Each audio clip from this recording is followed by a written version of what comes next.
Hello everyone, welcome back to our YouTube channel. So previous lecture में हमने जो आपका material testing and construction practice था, जो कि आपका एकीट्यू का जो सिलेबस था, हमने प्रीवियस लेक्चर में पूरा डिटेल एकदम देखा। ठीक, तो कहीं कहीं इसका अगर कंपटीशन में तो बीएमसी नाम से भी जाना जाता है। ठीक, तो आज हम अपना फर्स्ट चैप्टर स्टार्ट करने वाले हैं। ठीक, जिसका बिल्डिंग मटेरियल का फर्स्ट तो इंट्रोडक्शन हम पढ़ने वाले हैं। ठीक, तो बात करें इंट्रोडक्शन, ये चैप्टर हम पूरे इसी लेक्चर में कवर कर देने वाले हैं। ठीक, इंट्रोडक्शन मतलब बेसिक हमें देखना है कि बिल्डिंग मटेरियल के बारे में। ठीक, उनसे क्या लाभ होते हैं, हाँ प्रॉफिट, यही सब यूज़, बस यही हमें देखना है बिल्डिंग मटेरियल। तो ये ज़्यादा टॉपिक्स नहीं आते।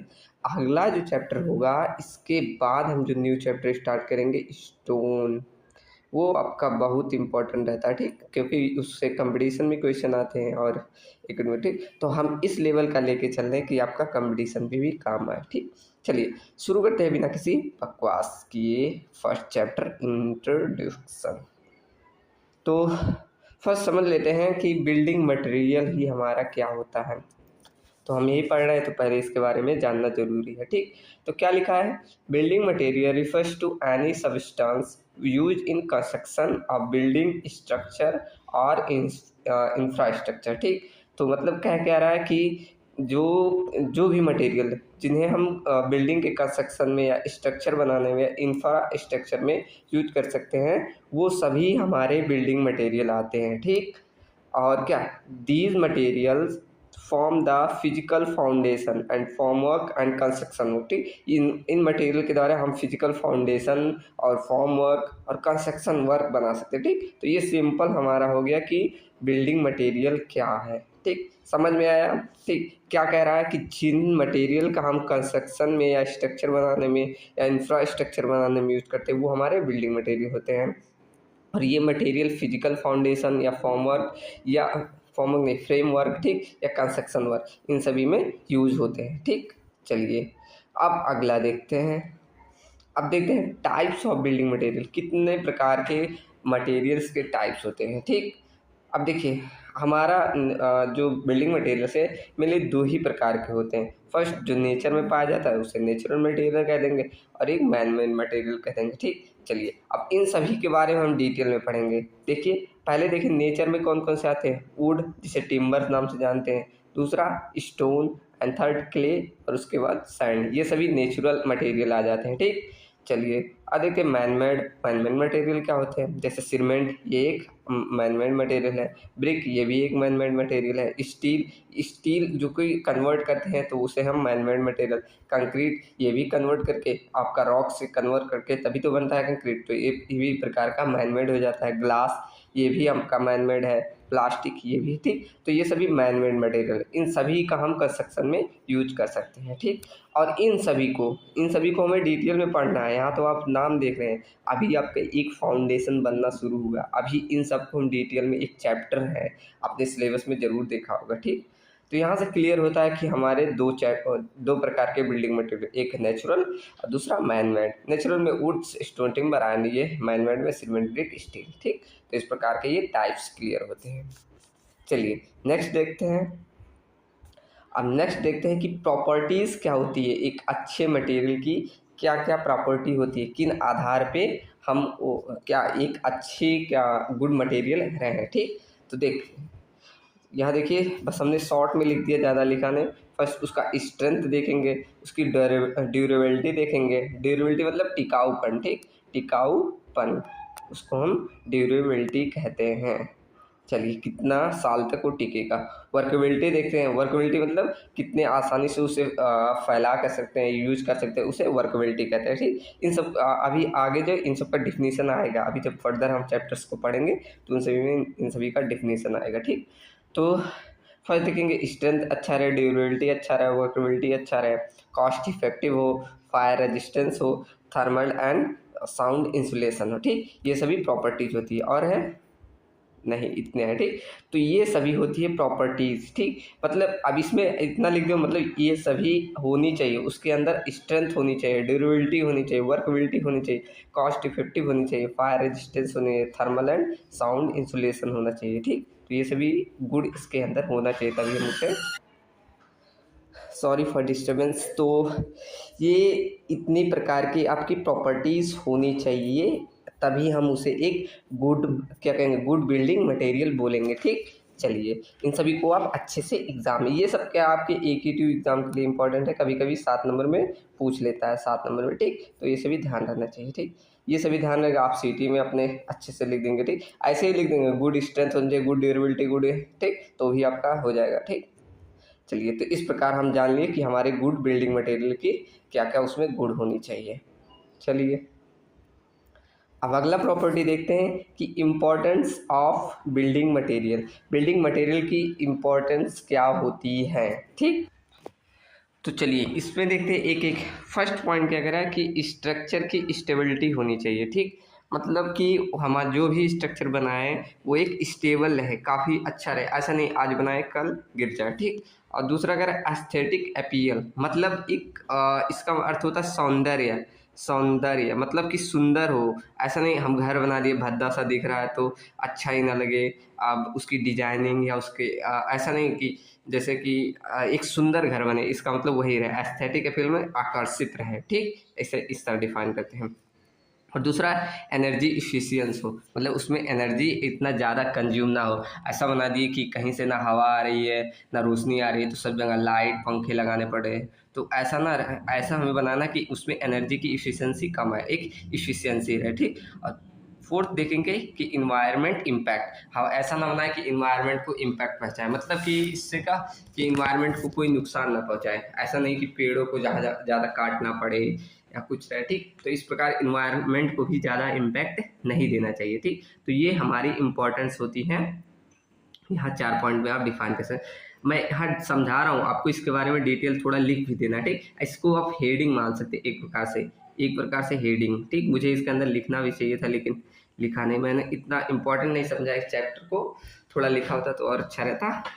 बस जो समझा रहा हूँ इतना समझ में आया, ठीक। तो यही सब लिख देना चाहिए, ठीक, कि स्ट्रक्चर स्टेबिलिटी मतलब उसकी स्ट्रक्चर स्टेबल है, ऐसा नहीं कि बनाए आज बनाए कल गिर जाए। दूसरा एस्थेटिक अपील, मतलब सौंदर्य उसका अच्छा रहे, सुंदर रहे, आकर्षित रहे, ठीक। थर्ड एनर्जी इफिशियंसी रहे, ऐसे मतलब कि एनर्जी की खपत जो है कंजम्पशन कम हो, मिनिमम हो, ठीक। और लास्ट है इन्वायरमेंट इम्पैक्ट, उसमें इन्वायरमेंट का इम्पैक्ट कम पड़े, ठीक। ये हमारी इंपॉर्टेंस होती है बिल्डिंग मटेरियल की। चलिए, इसके अंदर एक दो लाइन अपने जो बोला हूँ ऐड ऑन कर लीजिएगा, ठीक।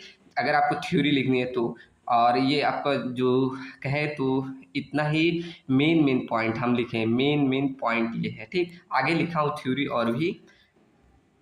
अब देखते हैं मॉडर्न ट्रेंड क्या है बिल्डिंग्स की। अब प्रेजेंट टाइम में देखें तो मॉडर्न ट्रेंड क्या है बिल्डिंग की, वो देखते हैं। फर्स्ट देखिए इको फ्रेंडली मटेरियल। आप आजकल देखे होंगे, अगर यूट्यूब पे आप कभी देखे होंगे कि इको फ्रेंडली मटेरियल्स काफ़ी यूज है, जैसे कि कई कई लोग प्रोजेक्ट में बनाते होंगे, आपके क्लास में किए होंगे कि नहीं, हमारे टाइम में कई लोग किए थे कि क्या प्लास्टिक्स का ब्रिक बना रहे थे, ठीक। तो ये क्या कर रहे थे कि एक प्रकार से इको फ्रेंडली, कि हम इन्वायरमेंट को कम नुकसान पर है, जैसे प्लास्टिक को कम कर रहे हैं। तो यहाँ देखिए एक फ्लाई एश ब्रिक है, ठीक। इससे क्या करें, फ्लाई एश को ब्रिक को अगर हम प्रमोट करें तो हमारा जो ये मिट्टी वाली ब्रिक यूज होती है तो उससे बहुत नुकसान होता है, जैसे कि खनन ज़्यादा हो रही है, और देखें तो इन्वायरमेंट पे जो धुआं उससे भट्टी से जो क्लीन होती है वहाँ से काफ़ी मात्रा में धुएँ निकलती है, तो उससे नुकसान पड़ती है। तो ऐसे इन्वायरमेंट फ्रेंडली मटेरियल का हमें यूज करना है, ठीक। तो ये हमें मॉडर्न ब्रिक ट्रेंड है। और दूसरा देखिए स्मार्ट मटेरियल को यूज करना है। और थर्ड देखिए pre fabricated and modular components का यूज करना है, ठीक। तो ये मॉडर्न ट्रेंड है, ये सब देख लीजिएगा। चलिए, अब देखते हैं स्कोप ऑफ बिल्डिंग मटेरियल। अब इससे आपका AQ में क्वेश्चन आया है, 1 से 2 बार कभी कभी आया है, ठीक। तो ये ध्यान से देखिएगा कि हमारे बिल्डिंग मटेरियल्स का स्कोप कहाँ कहाँ पे है, ठीक। चलिए, तो फर्स्ट स्कोप देखते हैं, construction construction of residential and commercial and industrial buildings में, ठीक। तो कहाँ यूज होते हैं बिल्डिंग मटेरियल का, कि हम रेजिडेंशियल या कॉमर्शियल या इंडस्ट्रियल, ये सब क्या बिल्डिंग के प्रकार हैं, इन सभी बिल्डिंगों को बनाने के लिए हम बिल्डिंग मटेरियल का यूज करते हैं, ठीक। उसके बाद सेकेंड पॉइंट देखें कि इंफ्रास्ट्रक्चर डेवलपमेंट में। अब इंफ्रास्ट्रक्चर में देखा जाए तो सब चीज़ें आती हैं, आसपास जो भी आप देख रहे हैं सब उनको इंफ्रास्ट्रक्चर कहते हैं। जैसे फर्स्ट आपका रोड हो गया, second bridge and third dam. ऐसे आप बहुत से एग्जांपल देख सकते हैं, कैनाल हो गया, ये सभी इंफ्रास्ट्रक्चर डेवलपमेंट में हम इसे यूज करें। स्कोप मतलब यही होता है कि कहाँ कहाँ उसका यूज हो रहा है, ठीक। यही सब आपको लिखा, आप इसको खुद बना के लिख सकते हैं। तो पहला चैप्टर यही सब है, यूज कहाँ होता है, क्या इंपॉर्टेंट होती है, यही सब है, ठीक। इसीलिए इसे ज़्यादा बड़ा नहीं रखा जाएगा। चलिए थर्ड पॉइंट लेते हैं, रिनोवेशन एंड रिपेयर में एग्जिस्टिंग स्ट्रक्चर। रिनोवेशन मतलब दोबारा से सही करना, रिपेयर करना, उसको करने के लिए। अब देखिए, अब आपका घर है, उसमें प्लास्टर्स क्या है, टूट गए हैं, तो वहाँ आप कैसे सही करेंगे? कोई अन्य मटेरियल, तो कुछ मटेरियल लगाएंगे तभी तो वो सही होगा। तो इस प्रकार आपका रिनोवेशन एंड रिपेयर में हमें बिल्डिंग मटेरियल्स का यूज़ करना है। इंटीरियर डिजाइन करना है या डेकोरेशन करना है, डेकोरेटिव फिनिशिंग देना है, ठीक। तो वहाँ हम क्या करते हैं, बिल्डिंग मटेरियल। बिल्डिंग मटेरियल में आप पेंट भी आ गया, ठीक। तो ये सब चीज़ होती है बिल्डिंग मटेरियल, जो भी हम कंस्ट्रक्शन में यूज करते हैं वो सब। पेंट भी हमारा यूज होता है, क्यों? पुताई करने में, ठीक। तो इस प्रकार ये भी एक प्रकार का बिल्डिंग मटेरियल का स्कोप हुआ। एकॉस्टिंग एंड थर्मल इंसुलेशन में, ठीक। तो थर्मल इंसुलेशन मतलब कि तापमान को एक मतलब नियमित करने में, तो उन सभी का यूज भी होता है बिल्डिंग में। Fire proofing and safety application में, ठीक। कहीं कहीं जगह देखो फायर प्रूफिंग वाला लगा रहता है, उन सब वो भी हमारा आ जाता है बिल्डिंग मटेरियल का ही पार्ट, ठीक। चलिए सातवां पॉइंट देखेंगे, sustainable and green building practice में। आठवां देखेंगे, अर्थक्वेक रेजिस्टेंस में। प्रेजेंट टाइम में देखो कई लोग भी प्रोजेक्ट में बनाते हैं कि अर्थक्वेक रेजिस्टेंस। आपने प्रोजेक्ट में बनाना है कि नहीं, बताइएगा जरूर, ठीक। तो अर्थक्वेक रेजिस्टेंस कंस्ट्रक्शन में कई लोग अपना प्रोजेक्ट देते हैं, तो वो भी हमारा क्या हो जाता है, एक प्रकार का बिल्डिंग मटेरियल का स्कोप है, ठीक। चलिए कि इस प्रकार आपके ये 8 पॉइंट हो गए। इसको आप बहुत से ऐसे खुद भी बना के लिख सकते हैं कि कहाँ कहाँ स्कोप है। अभी तो ये तो ऐसे लिखा दिए 8 पॉइंट में, आप अपने आसपास को भी देख लें कहाँ कहाँ स्कोप है, ठीक। अगर आप आसपास देखें तो कॉलेज स्कूल भी बनाने में, और ऐसे बहुत सारे हैं, ठीक। आप दे सकते हैं एग्जाम्पल। चलिए और भी है, देखिए और लिखे हैं, waterproofing and damp proofing में, यूज स्मार्ट बिल्डिंग टेक्नोलॉजी में, एंड 11th पॉइंट है precast and prefabricated structure में, landscaping and exterior design में, एंड 13th पॉइंट है स्ट्रक्चर स्टेनिंग एंड रीट्रोफिटिंग में, एंड फोर्थ पॉइंट देखिए, use in temporary structure में। कई कई जगह देखो टेम्परेरी स्ट्रक्चर बनते हैं, जैसे कि अगर कोई बड़ा काम है, कहीं कहीं देखोगे कि प्लांट एक बनाना पड़ता है, बहुत लंबा काम, मान लीजिए 2-4 साल लगातार काम चल रहा है, तो वहाँ एक टेम्परेरी स्ट्रक्चर बना देते हैं लोगों को रहने के लिए, खाना बनाने के लिए। तो वहाँ टेम्परेरी स्ट्रक्चर में भी हम बनाने के लिए बिल्डिंग मटेरियल्स का यूज करते हैं, ठीक। जैसे कि एक्सवेशन शेल्टर्स। और 15वां देखें, इनहेजिंग एस्थेटिक एंड आर्किटेक्चरल फीचर्स में, ठीक। तो इन सभी में भी यूज होता है। तो ऐसे ये 15 पॉइंट हो गए, स्कोप कहाँ कहाँ पे हो सकते हैं, ठीक। और भी आप लिख सकते हैं, कम से कम इसमें लिखना चाहे तो 20-25 पॉइंट आप लिख सकते हैं, पूरा 2-4 कॉपी भर सकते हैं। आप जानते हैं ये AQ2 में क्या कॉपी भरने से ही नंबर मिलता है। तो इस प्रकार ये 15 पॉइंट इधर कवर कर लिए। चलिए अब देखते हैं factor governing choice of a building material. कौन कौन से फैक्टर के आधार पे हम क्या करेंगे, एक बिल्डिंग मटेरियल की चॉइस करेंगे। अभी हमने देखा था कि गुड बिल्डिंग मटेरियल क्या है, तो यही सेम पॉइंट देखा जाए तो यही वही भी है कि किन आधारों पे हम एक बिल्डिंग मटेरियल की चॉइस करेंगे कि हाँ इसे हम अपने बिल्डिंग में या अपने घर बनाने में या कोई डैम बना रहे हैं या कुछ भी बना रहे हैं, तो उसे हम चूज कर सकते हैं किन आधारों पर, ठीक। चलिए देखते हैं। तो फर्स्ट अगर हम देखें कि, तो फर्स्ट आपका यहाँ लिखा है strength and load bearing capacity में, ठीक। मान लीजिए आप एक ईंट का चुनाव कर रहे हैं, अब उसको कैसे चूज करेंगे कि वो कितना लोड ले रहा है, कितना लोड बियरिंग का, कितना उसकी स्ट्रेंथ है, ठीक। कौन कौन लोग जानते हैं कि फर्स्ट क्लास ब्रिक की स्ट्रेंथ कितनी होती है, ठीक। तो मैं आई थिंक 10 पॉइंट या 17 पॉइंट, मुझे ध्यान नहीं आया करेक्ट, तो इतना होता है, ठीक। तो ऐसे सबकी मतलब ब्रिक की होगी, स्टोन की होगी, सबकी स्ट्रेंथ एक फिक्स होती है, ठीक। एंड सेकेंड पॉइंट देखिए, ड्यूरेबिलिटी एंड वेदर रेजिस्टेंस, मतलब उसकी ड्यूरेबिलिटी के आधार पर और उसके वेदर, मौसम को किस प्रकार वो सह ले रहा है। ऐसा नहीं कि बारिश हुई तो ईंट क्या हो गया, पूरा झड़ने लगा। कहीं कहीं देखोगे कि मतलब जो पुरानी ईंटें हो जाती है ऐसे टूट टूट कर गिरने लगती है, ठीक। तो कैसे बारिश के समय में अधिकतर देखो होगा कई जगह सीमेंट क्या होता है, निकलने लगता है। तो ये सब का वही वेदर रेजिस्टेंस, ऐसा नहीं होना चाहिए कि कोई भी बारिश आने पे या अधिक धूप आने पे हमारा क्या वो खराब होने लगे। तो वेदर रेजिस्टेंस होना चाहिए।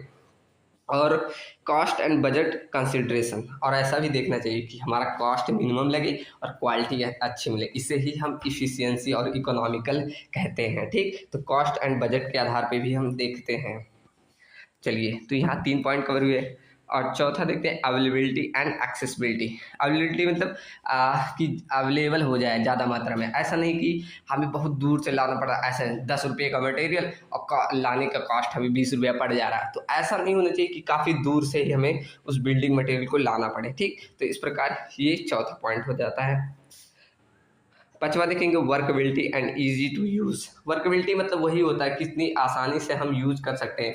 आपने कंक्रीट जब हम पढ़ेंगे तो वहाँ वर्कबिलिटी बहुत ज़्यादा यूज होगा, ठीक। वर्कबिलिटी मतलब यही होता है कितनी आसानी से हम उसे फैला सकते हैं कंक्रीट में, ठीक। तो इसी प्रकार इसमें देखा जाए वर्कबिलिटी अगर बिल्डिंग मटेरियल में, तो कितनी आसानी से हम यूज कर सकते हैं, उसका मतलब यही यहाँ पर यही होगा, ठीक।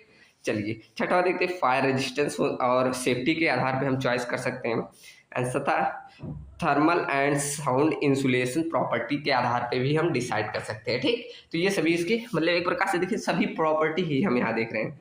चलिए, और आठवां देखेंगे कि इन्वायरमेंट इम्पैक्ट एंड सस्टेनेबिलिटी के आधार पे। चलिए, और भी है। और नवा एस्थेटिक अपीयल एंड आर्किटेक्चरल रिक्वायरमेंट के आधार पे। यहाँ एस्थेटिक अपीयल मतलब कि आकर्षण के आधार पे, ठीक। ऐसा नहीं कोई कलर भद्दा, मान लीजिए आप एक टाइल का चॉइस कर रहे हैं, अब ऐसी टाइल ले आए कि उसे घर घर में लगाए, अब वो एकदम क्या जैसे लग रहा है कोई ईंट ही लगा दिए। आपको टाइल लगाने के क्या फ़ायदा, इससे अच्छा ईंट ही लगा देते, कम कॉस्ट पड़ती। तो यहाँ मतलब एस्थेटिक अपीयल मतलब कि एक सौंदर्य रहे, ऐसा नहीं कि हम कोई भी मटेरियल लगा दें वो अच्छा ही ना लगे। और 10वां पॉइंट है हमारा कंपेटिबिलिटी विथ अदर मटेरियल से हम कंपेयर करेंगे कि ये वाला मटेरियल अच्छा है कि ये नहीं, तो उस आधार पे भी हम चॉइस कर सकते हैं, ठीक। तो यहाँ आपका जो फर्स्ट चैप्टर इंट्रोडक्शन था वो बेसिक कवर होता है, ठीक। तो आज के लिए इतना ही। मुझे लगता है कि यहाँ से इंट्रोडक्शन में आपके जो भी एकेटिव का एग्ज़ाम था वहाँ से कोई भी क्वेश्चन छूटेगा नहीं। बेसिक था, इसमें हमें बस बिल्डिंग मटेरियल के बारे में पढ़ना था। आप अगर क्वांटम का यूज किए होंगे क्वांटम, तो उसमें भी देखेंगे ये ज़्यादा बड़ा नहीं है, ठीक। तो फर्स्ट जो चैप्टर रहता है इंट्रोडक्शन, उसमें कुछ ज़्यादा है नहीं, ठीक। यही बस था, हमने क्या उसका और निचोड़ करके मेन पॉइंट में लिखाया है, ठीक। अगर समझ में आया होगा, आपको अच्छे से कॉन्सेप्ट आया होगा, तो ज़रूर आप अपने क्लासमेट के साथ शेयर करिएगा। हम बिल्डिंग मटेरियल को पूरा कवर करने वाले हैं। इस सब्जेक्ट को हम पूरा एक एक चैप्टर पढ़ने वाले हैं, ठीक। तो आशा करता हूँ ज़रूर शेयर करेंगे। अगर कोई भी मेरे यहाँ पढ़ाने पे कोई भी प्रॉब्लम हुई होगी, ज़रूर शेयर करिएगा, जिससे मालूम चले मैं क्या गलतियाँ कर रहा हूँ, ठीक। और उससे सुधारूँगा आगे से अगले लेक्चर में, ठीक। तो आप अपना सजेशन ज़रूर दीजिएगा, ठीक। चलिए, मिलते हैं नेक्स्ट वीडियो में, तब तक बने रहिए। Thank you so much.